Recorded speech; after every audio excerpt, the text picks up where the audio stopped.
जी धर्मेंद्र जी, क्या मामला है पूरा जरा बताइए मुझे। ब्रजेश यादव नाम के व्यक्ति के द्वारा ज्योति पांडे के साथ एक गलत कृत्य किया गया था, जिनका मुकदमा पारा थाने में 376, 377, 328, 506 में पंजीकृत हुआ था।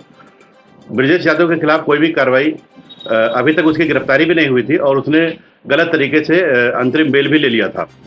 जब से उसका बेल हुआ है तब से वो साजिश के तहत इनके पति के द्वारा, जो कि इनके साथ नहीं रहते हैं और करीब 2 साल से इनके पति से विवाद चल रहा है, और इनके पति के द्वारा गलत आरोप मेरे ऊपर लगाया गया और हमारे खिलाफ फर्जी एफआईआर लिखाई गई कि हमने उनको मारा पीटा है, जिसके लिए भी ज्योति पांडे खुद बताएंगे अपने जुबान से।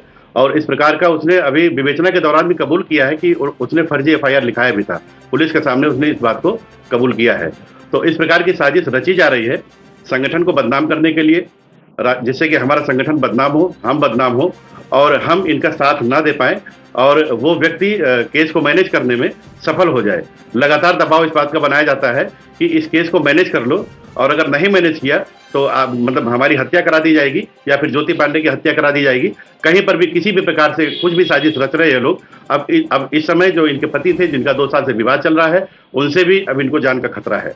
जी ब्रजेश यादव की क्या भूमिका बनती है आप लोग के मामले में? देखिए, सबसे शुरुआत तो ब्रजेश यादव से ही प्रकरण का हुआ था, क्योंकि सब शुरुआत में ही जब उनसे इनकी मुलाकात हुई थी तो पैसे लेन देन को लेकर के इनको पैसे की आवश्यकता थी।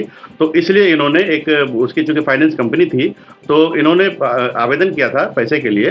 तो पैसे का झांसा दे करके उसने इनको कार्यालय पर बुलाया था और नशीला पदार्थ पिला करके फिर वो गलत तरीके से उसने कृत्य किया था, जिसको पुलिस ने स्वीकार किया है और पुलिस ने इसका मुकदमा भी दर्ज किया है अपने थाने में। उसके बाद उनके ऊपर कोई कार्रवाई? मुकदमा दर्ज हुआ, विवेचना हुआ। विवेचना होने के बाद अभी तक चार्जशीट नहीं लगाई गई है, जबकि लगातार उन व्यक्तियों के द्वारा ज्योति पांडे का पीछा किया जाता है, ज्योति पांडे को रहने नहीं दिया जाता है। ज्योति पांडे दर दर भटक रही हैं और वो छिप करके अपने परिवार के साथ रहती हैं। जी क्या नाम है आपका? ज्योति पांडे। क्या घटना घटित हुई है बताइए। सर, घटना में ब्रजेश यादव नाम का व्यक्ति है जो कि गलत कृत्य किया हुआ था मेरे साथ, और उसका मुकदमा पारा थाने में दर्ज हो रखा है। और फिर ये अभी लगातार मेरे पति को, मेरे पति से नहीं बनता, पहले से शुरुआत से नहीं बनता। फिलहाल अभी मैं 1.5 साल से उनसे अलग रह रही हूँ। बिल्कुल मैं अपने परिवार के साथ रहती हूँ। उनसे मेरा मतलब कभी कभार बातचीत होता होगा, बाकी कुछ भी ऐसा मेरा मामला उनसे नहीं है। और उन्होंने भी 20 दिन पहले मेरे पास फ़ोन किया, मेरे पति ने, अरविंद पांडे, जो कि मीडिया में आ चुके हैं। तो उन्होंने मेरे पास फ़ोन किया कि ये मुकदमा तुम वापस ले लो, ये केस वापस ले लो, नहीं तो मैं इसको उलझाऊंगा, ऐसा करूंगा कि तुम खुद फंस जाओगे। मैं ऐसे मतलब कर रहा हूँ और तुम्हें फंसाऊंगा मैं, ऐसे इन्होंने बोला। जब मैंने ये चीज़ कहा कि मैं किसी भी कीमत पे ये नहीं कर सकती, ऐसा मैं नहीं केस वापस लूंगी। इन्होंने पैसा कहा, पैसा ले लो, फिर इसको वापस लो। मैंने कहा पैसा मुझे नहीं चाहिए, मुझे न्याय चाहिए। तो इन्होंने कहा कि अच्छा ठीक है, फिर तुम कर लो जो करना है, मैं बताता हूँ क्या होगा, अभी देखना तुम कैसे फंसती हो। इन्होंने ये चीज़ कहा है। उसके बाद से ये लगातार ब्रजेश के साथ हो करके ये मेरा रैकी कर रहे हैं। मेरे घर का, मैं जहाँ पे रहती हूँ, मैं कोई छुप के नहीं रहती हूँ, मैं अपने परिवार के साथ रहती हूँ, और ये मेरे घर का रैकी करते रहते हैं लगातार ब्रजेश यादव के साथ मिलके। और फिर ये साजिश की है, ये जो प्लानिंग, ये जो लांछन लगाया गया है, ये साजिश के तहत लगाया गया है पूरा। ये लोग बिल्कुल बाकायदा जान गए हैं, और फिर भी उसके बाद भी कसर रह गई। इन्होंने जो एफआईआर में अपने जो लांछन भैया के साथ लगाए हैं, उन्होंने एफआईआर में C18/23 लिखा है, जिसके ऊपर मुकदमा उन्होंने दर्ज कराया अरविंद पांडे ने, जो कि दिखाया कि मुझे मारा पीटा गया और मैं इनके घर पे गया, हम भैया ने मारा उनको, उन्होंने गलत तरीके से इसको रखा हुआ है। ये बिल्कुल गलत है, ऐसा कुछ नहीं। कल मैं जब अचानक से पहुंच गई, और दरोगा साहब, ये अरविंद पांडे मेरे वहां गए हुए थे मेरे घर पे विवेचना कराने। मैं वहां अचानक से पहुंची जब, तब इन्होंने, मैंने कहा कि चलो मेरे घर पे जहाँ पे तुम्हारा मतलब हुआ था, तुम्हारे साथ ये घटना हुई थी, वहाँ पे चलो दिखाओ कहाँ पे हुई थी। तब ये वहाँ तक नहीं पहुँच पाए मेरे घर तक। ये गलत रूम में गए, C18/23 में जाके पहुंचे हुए हैं उस रूम में। उसमें दूसरी महिला निकली हुई है, वो अपना बयान दी है, वो दरोगा जी के पास है उसका साक्ष्य। तो वो गलत रहा इन्होंने। और फिर उसके बाद मैंने अपना रूम भी इनको दिखाया उधर जाके कि ये मेरा रूम है। इन्होंने मेरा रूम वहाँ पे जाके, C18/32 था मेरा रूम, मैं वहाँ पे, इनको पता ही नहीं था कि मेरा रूम कौन सा। और ये घटना दिखा रहे कि मुझे बंधक बना गया, मुझे मारा गया, मेरा चैन छीना गया। झूठी आरोप इन्होंने लगाया, बिल्कुल गलत लगाया। और उसके बाद ये थाने गए, हम लोग भी साथ में गए, भैया लोग थे सारे, जो राष्ट्रीय हिंदू संघ के सारे भैया लोग बैठे हैं यहाँ पे, ये सारे लोग वहाँ पे साथ में गए थे थाने पे। और अरविंद पांडे भी वहाँ पे बैठे रहे हैं, दरोगा जी ने इनसे पूछ जांच की है, कम से कम 3 घंटा ये बैठे रहे वहाँ पे।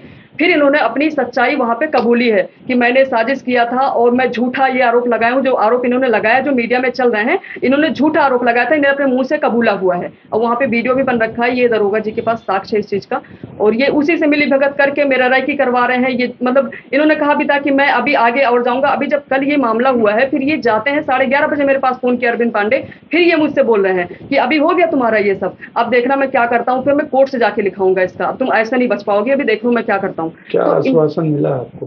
पुलिस की कार्रवाई से आप संतुष्ट हैं कि नहीं? नहीं सर, मैं पारा थाने में वहाँ पे विवेचना चल रही, वहां से मैं पहले यहाँ पे विस्तार थाने में गई थी, तो यहाँ पे सब भैया लोग रिक्वेस्ट किए, लेकिन यहाँ पे मुकदमा नहीं दर्ज हुआ था। पारा थाने में गए हैं, वहाँ पे किया गया है मुकदमा, तो उन्होंने ले लिया, लेकिन फिलहाल पूर्ण रूप से अभी जांच वहाँ पे किए हैं, क्या किया मुझे नहीं आइडिया। विवेचना अभी कह रहे थे कि हो रही, चार्जशीट अभी तक नहीं लगी, उसका बेल हो गया, वो अग्रिम जमानत ले रखा है, वो अभी तक पूरा मिल के अरविंद पांडे के साथ साजिश कर रहा है, उसको पूरा छूट मिली हुई है, वो पूरा ताड़ रहा मेरे घर पे आके। आरोपी वो है, खुलेआम वो घूम रहा है, मुझे छुप छुप के रहना पड़ रहा है। और जो ये अरविंद पांडे ने लांछन लगा रखा है कि मैं मेरी पत्नी खो गई है, ये रोड पे मुझे मांग रहा है, ऐसी कोई बात नहीं है, मैं कहीं नहीं खोई हूँ, मैं सामने हूँ, मैं अपने परिवार के साथ रहती हूँ। और बाकायदा मैं पूजा करके अपने घर में गई थी, उसके फोटोज पड़े हैं, मेरे परिवार सब सम्मिलित है, भैया भी साथ में, ये मेरे बड़े भैया जिनके ऊपर उन्होंने लांछन लगाया था, ये मेरे बड़े भैया हैं, मेरे पारिवारिक बहुत अच्छा संबंध है। तो इनको इसलिए ये लोग लांछन लगाए हैं कि ये सामने खड़े हैं, मेरा साथ दे रहे हैं, तो इनके ऊपर लांछन लगाएंगे तो ये बिल्कुल किनारे हो जाएंगे, सारे लोग साथ छोड़ देंगे मेरा, तो मैं अकेले पढ़ के ये मैनेज कर लूँ। ये पूरी साजिश है ये चीज का। तो आप सरकार से क्या अपील? मैं अपील करती हूँ कि इसका पूर्ण रूप से जांच हो और इसको जेल कराया जाए, क्योंकि जो गलत है वो गलत है, और ये अभी तक भी मेरे पीछे लगा है, कभी भी कुछ भी करा सकता है, इसका कोई भरोसा नहीं है। किस तरह की धमकी दी गई आपको? मुझे जान से मारने की धमकी दी गई, अभी भी मेरे पति को आगे कर करके ये जो है रेकी करवा रहा मेरा, लगातार ये जारी है, अभी तक भी जारी है। कल जब इसने अपना कबूल किया गुनाह, उसके बाद भी ये जारी कर रहा, अभी भी चुप नहीं हो रहे ये लोग, लगातार ये लोग जारी है।